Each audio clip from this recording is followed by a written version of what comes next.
Hey TBC family. Today I want to talk just a little bit about legacy. We're going to talk about someone who invested in the future while sacrificing his present. It cost him his family's safety, and ultimately, it cost him his life. Miraculously, the family managed to flee the burning house, but both Betty and her father were injured. This man is my great-grandfather, Vernon Damer Sr. Born in Deep South Mississippi in 1908 to a white farmer father and a mixed-race, college-educated, certified teacher mother, Vernon came from a multiracial heritage that included both black and white and Native American ancestors. As Vernon and his siblings grew older, he watched his brothers and sisters move north, some passing for white and seeking a much better life. My great-grandfather loved the farm and decided to remain in Mississippi to assist his dad in the farming operation, eventually taking over the farm in the late 1930s. Later, as the owner of a successful grocery store, a sawmill, a lumber business, and farming cotton and other crops, he was able to provide jobs to many people in the community. As a hardworking man, he did not believe in laziness. It was said that if you were around him, you found yourself working or you found yourself parting ways with him. Vernon was also active in community and church, where he served as Sunday school superintendent and also as a member of the choir. Well respected by many of all races, it was said that he could always be counted on to assist with his best and encourage others to do their best at all times. One of Vernon's passions was trying to get people registered to vote. He promoted every man's right to vote when black people were not truly considered men. His vision called for voter registration drives, even though it was not a safe or popular thing to do. Driven by his belief that if you don't vote, you don't count, he pressed forward with the fight. When black voters attempted to register after paying their poll tax, they were routinely denied the right because they could not answer an impossible to answer question such as, how many bubbles are there in a bar of soap? Vernon led the civil rights attack against such unfair exercises of power.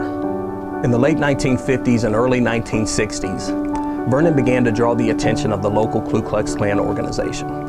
By now married to a black woman, Mrs. Ellie Damer, and father of 7 sons, many in the military and 1 daughter, this vision of making Mississippi a better place for everyone came with a price.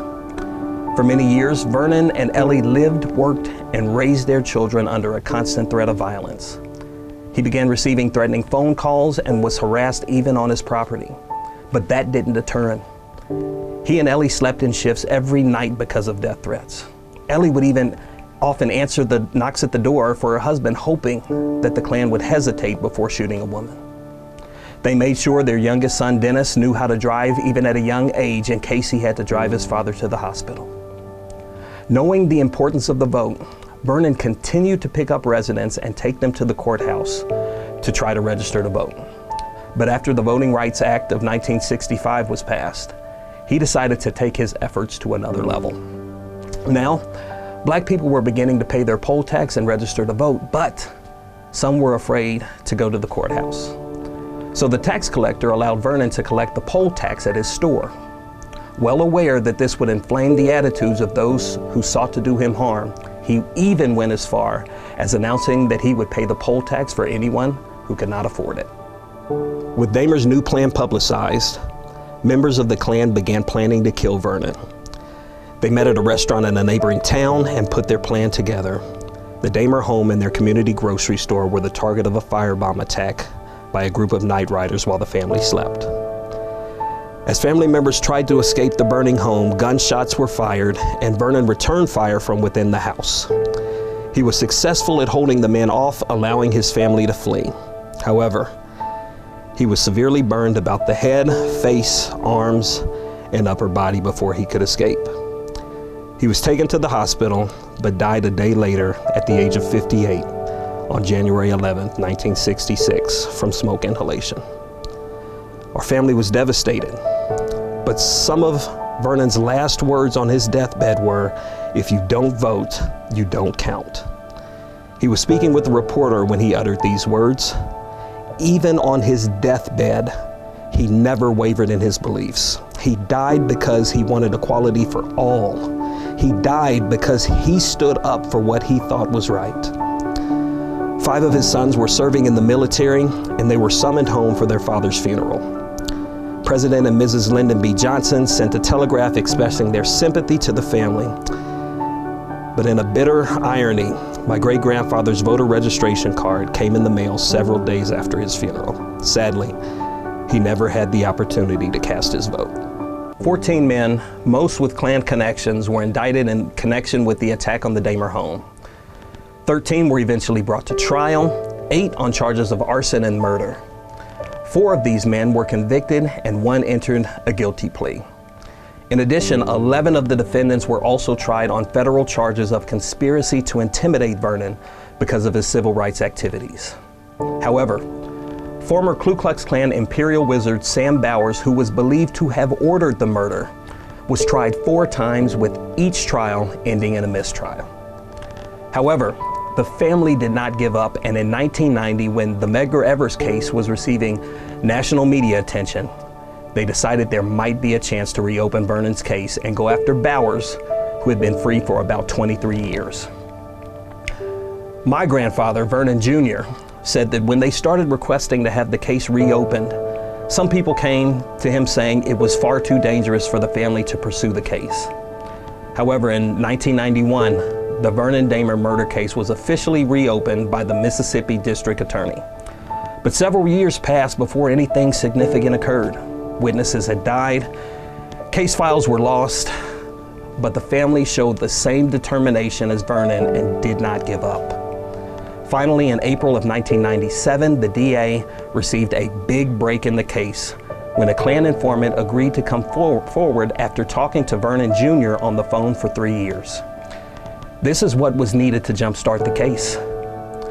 Many other pieces also fell into place, and in April 1998, 3, including Sam Bowers, were arrested, charged, and trial dates were set.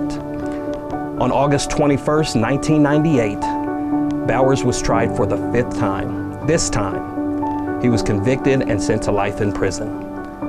The legacy Vernon Damer left his family, the value of hard work and persistence, is what ultimately brought justice in this case. With this year being the 50th anniversary of Vernon's death, the family has been recognized by the church where he served, local community leaders, the state of Mississippi, and the president, all remembering the sacrifice he made to enrich others' lives, ultimately helping to keep his legacy alive. So that led me to thinking, what legacy are we helping to leave? Unity is one of the attributes at the core of who we are at the Blended Church. It's in our DNA. Every song sung may not be what you like or are used to. You may not be excited to attend every event held here, but what most who have this in their DNA do understand is that we are to be a solution to what Dr. King called the most segregated hour in America, Sunday mornings. That is why it is so significant that we worship together. A glimpse of what heaven looks like out of every tribe and tongue and people and nation, Revelations 5:9. It is why some of us are here. It is why my family is here.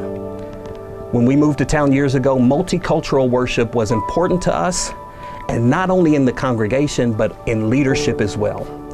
And the Lord led us to TBC. One thing I love, especially as children's church pastor here, is that we are showing our kids the importance of celebrating our diversity and worshiping in unity.